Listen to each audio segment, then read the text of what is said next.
global war means everyone on the planet is at risk.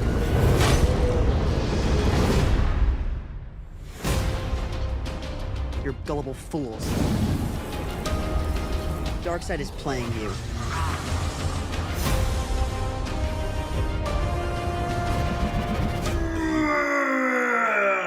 Hello, ladies and gentlemen. Well, we are finally here. This is 14 movies, I believe, in the making. Was it worth it? Let's find out. And of course, we are going to go into spoilers. So if you're not watched Justice League Dark Apokolips War, turn this review off right now. Go watch it, then come back, because I am going to spoil some things in this movie. So let's jump right into my highs. I thought the animation was just spectacular, and that's going to be one of my main highs. I think the animation, just DC Animated Studios just took this to another level. They really did put up all the stops. And as much as I can complain about the recent DC animated movies, the one thing I can't complain is the animation. And this animation is the animation that we saw in this movie was absolutely spectacular.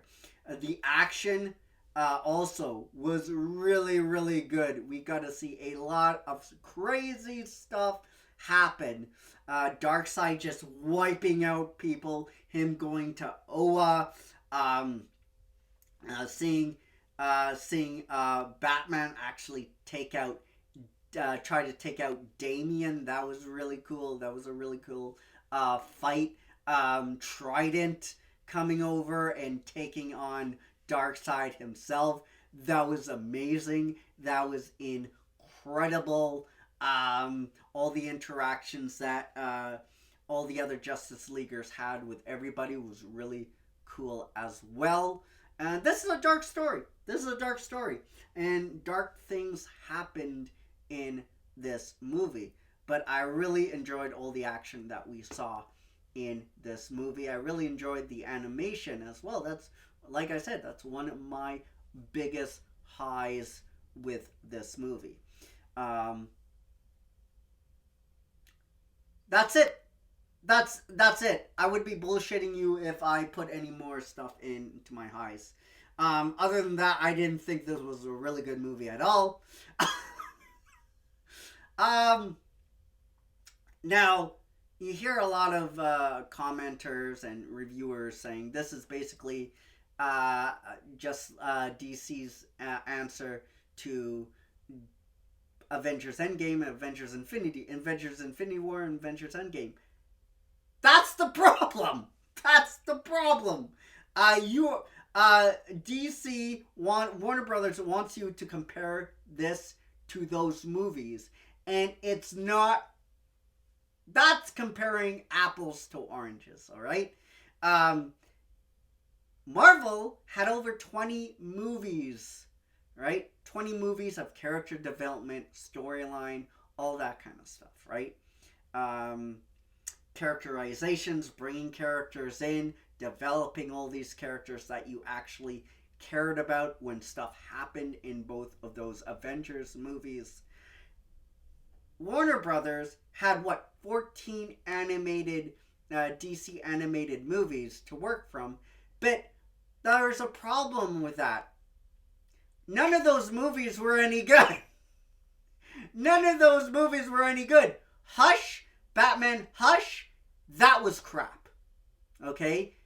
Teen Titans, the Judas Contract, that was crap. Justice League, Throne of Atlantis, that was crap. Okay? Batman versus Robin, that was crap.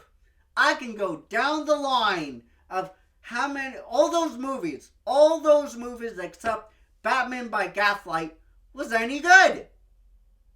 Except Batman with Gaslight, and we just talked about it here on the channel. I thought that was a pretty good Elseworld storyline. Except for that one, none of these movies were any good, and accomplish what they wanted to accomplish. The Damian Wayne Raven storyline, a romantic storyline. Where did that come from? Where did that come from? Where did that come from? So you throw this in the movie and expect us to care about the movie? Care about these characters? Where everywhere I saw, people were complaining about Damian Wayne, the actual character. Nobody likes Damian Wayne, right? Nobody likes that character. Even when the movie, he's all grown up. And yeah, I'm a badass, but you're still annoying as fuck, dude. You're still annoying as fuck. Okay? And the romantic element of Raven and Robin just fucking came out of nowhere. Just fucking, it did. It really did. It really did. You know, so you want me to get emotional on that level like I did Black Widow committing self-sacrifice? That's you can't compare those things, right? Black Widow was an amazing character. Marvel did an amazing job. The MCU did an amazing job. Kevin Feige, everybody that was a part of developing this Black Widow character did an amazing job. So when that moment came, you were emotionally pulled in because you actually cared about the character. It did not come out of nowhere. It did not come out of nowhere. However, they want you to get attached, just attached to the Raven and Damian Wayne romantic storyline, like you got with this how you saw Black Widow committing self-sacrifice. No, that's not how that that's not how that works at all, Warner Brothers. That's not how that works at all. Okay, other stuff other stuff happens to the other Justice Leaguers. We don't get emotional attached to these characters at all because they didn't do the job in the previous 14 movies. None of those 14 movies did the job like they were supposed to do. They butchered characters in those previous movies. They butchered storylines. They butchered really cool ideas. So when those moments come in this movie, you're like, I really don't care. I really don't think this movie is accomplishing what it is supposed to accomplish. At least that's the way I felt. That's how I looked at it. So that's my biggest low. They want you.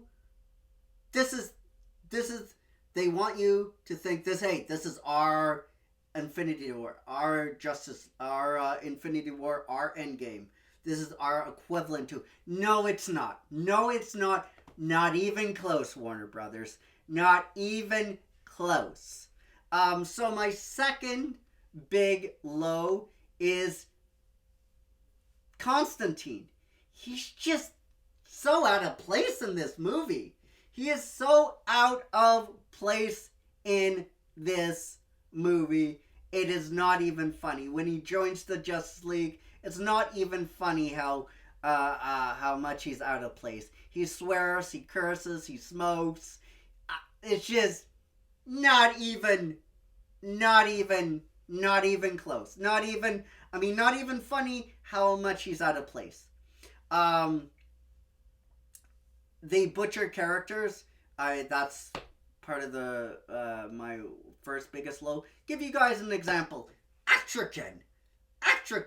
In the previous Justice League Dark, he dies. There's Jason Blood is dead, so there's no need for that path to continue. Okay?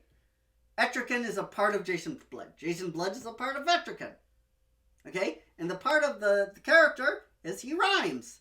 In this character, we see Atrakan. We see Atrakan not rhyming just for the last little bit. And he is a miserable character that just likes to fight. There's just a big thing that, yeah, I'm going to fight people. Okay? King Shark, perfect example. Warner Brothers, that's not how the King Shark works. He is not the version of Groot for you.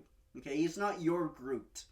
You don't understand that character. Okay, Swamp Thing is more Groot than, I just don't know where to start. There's so many things that they got wrong in this movie. Justice League Dark is just one more thing on top. Why are you calling this Justice League Dark? Why are you calling this Justice League Dark? You don't have a proper answer for me. Oh, we have Zatanna and we have Constantine. Yes. And we need to put him in the... Yeah, but if you want to make a proper movie for him, just make a proper Justice League Dark movie. That's all we want. That's all we fucking want. That's all we want. I'm going to mention cursing now. They throw cursing because they know this movie is not any good, but they need to throw cursing to be like, oh, that shock factor. Raven's like, oh, for fuck's sake at one point, because she's mad at Constantine for taking too long to cast a spell. And I'm like, I don't care.